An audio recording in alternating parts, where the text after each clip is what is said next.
Ron had a request. He wanted to see what I could come up with for a piggy bank. So I turned this one out of walnut and maple. And if you love hand sanding, go ahead and do the curly Q tail too. Let's go ahead and get started. The wood shop is sponsored by Robust Lathe, Easy Wood Tools, and ChefwareKits. I'm going to start out with an 1.5 inch roughing gouge. The piece is 13 by 5.5. I'm going to go ahead and give it its basic shape and then part the head off and hollow out the inside. So I'm really just turning a big box.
I need to make a tenon on the lid as well so I can hollow it out later. I use the square carbide cutter to set the diameter and then the detail tool to set the profile of the jaws.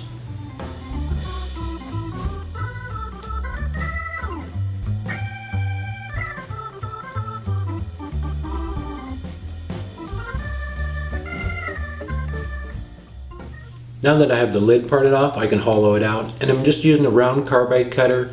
I have a flat tool rest that slid in there nicely after I got a little bit of the material out. To get the very bottom of it though, I had to switch to one of Paul Crabtree's big hollowing tools, and it worked nicely just cleaning up the bottom of it.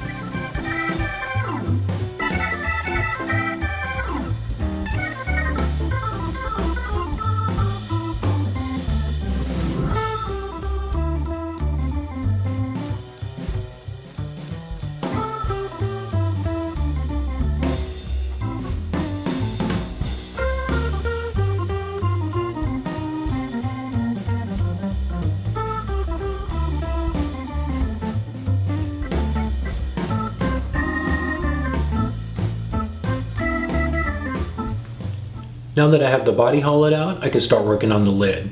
I'm just going to put a little tenon down on it so when I glue it together it locks it in place. And I want to hollow out the inside of this too so it just reduces the weight. And then I'm going to glue the whole thing back together and then true the whole piece back up.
Now that I have it all trued up and cut the tenon off the nose there, I can start sanding it.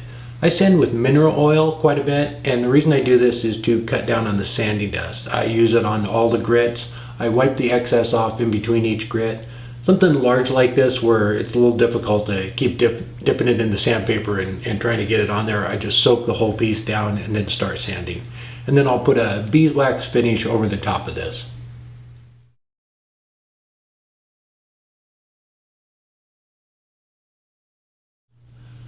I'm going to use the vacuum chuck to hold this, so I just slid the nose of the little pig in there, and this is not what they're designed for. You can't turn something this large off a vacuum chuck.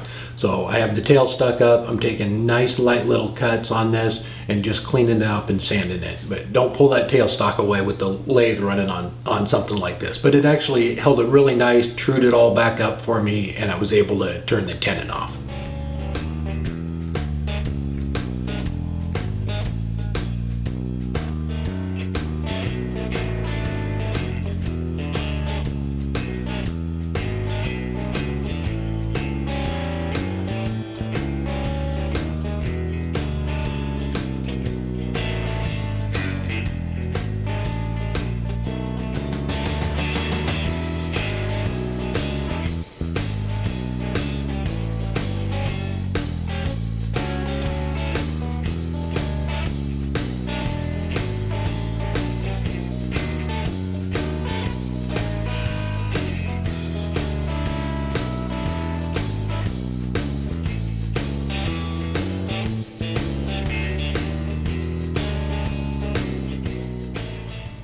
Now I can work on the ears, the legs, and the tail.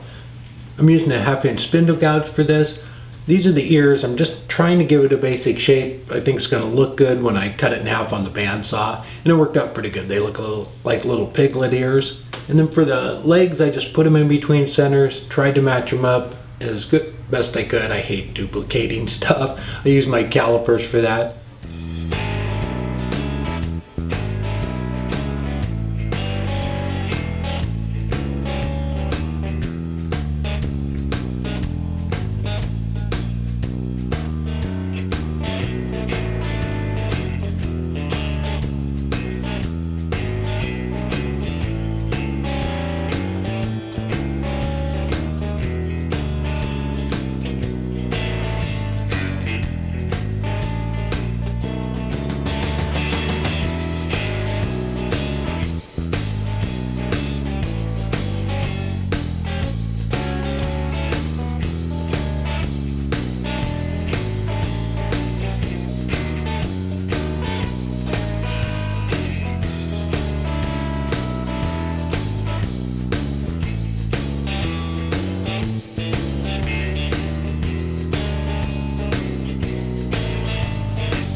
And then for the tail, this works pretty good if you can get the drill bit to go in straight. It didn't quite go in straight, that's why it broke off. But the little saw, you just put a little spiral mark on there so you got something to line up with. You don't have to run it all the way up like this, but it worked out good. It was just a lot of hand sanding.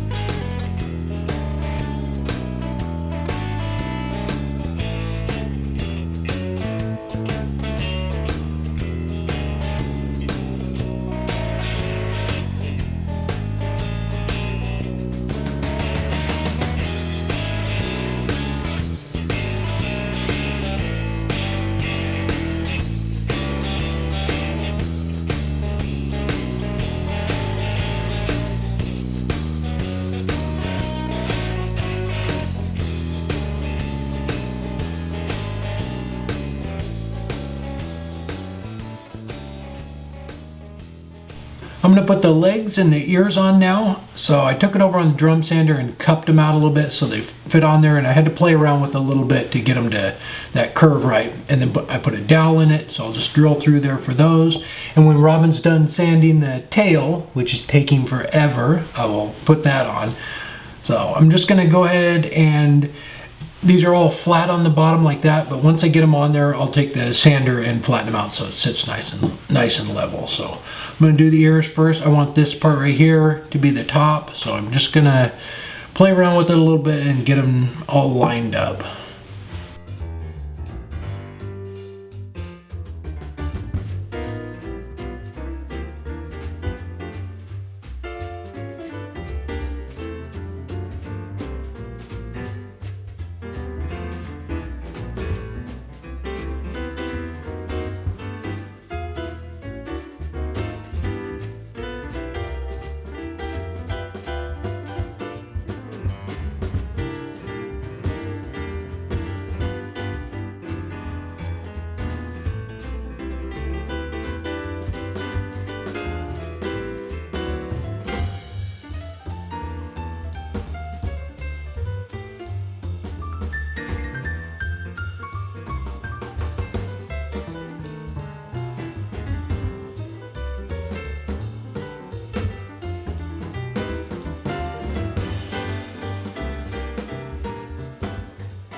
There we go. I think it came out cute. I did have a hard time getting the legs level. I think if I do another one, I'll print out a pattern for the bottom of it and line up so I can line up the holes easier. And the little tail, it's not that hard. It's just a lot of hand sanding. Thank you, Robin, for that. And the little slot on top, I just took a regular drill bit and drilled down a couple, lined up the holes on that, and then sanded it out. It was no big deal. Ron wanted one you couldn't get into, and that's why there's no access hole in it. But I think I'm gonna take a Forstner bit, drill down in that, and then turn a little plug for it so you can get the money out. Hopefully it'll give you some ideas, Ron. I can't wait to see what you come up with. If this is your first time here, I have a new project video every Friday. I hope to see you there. And if you haven't done so yet, please subscribe.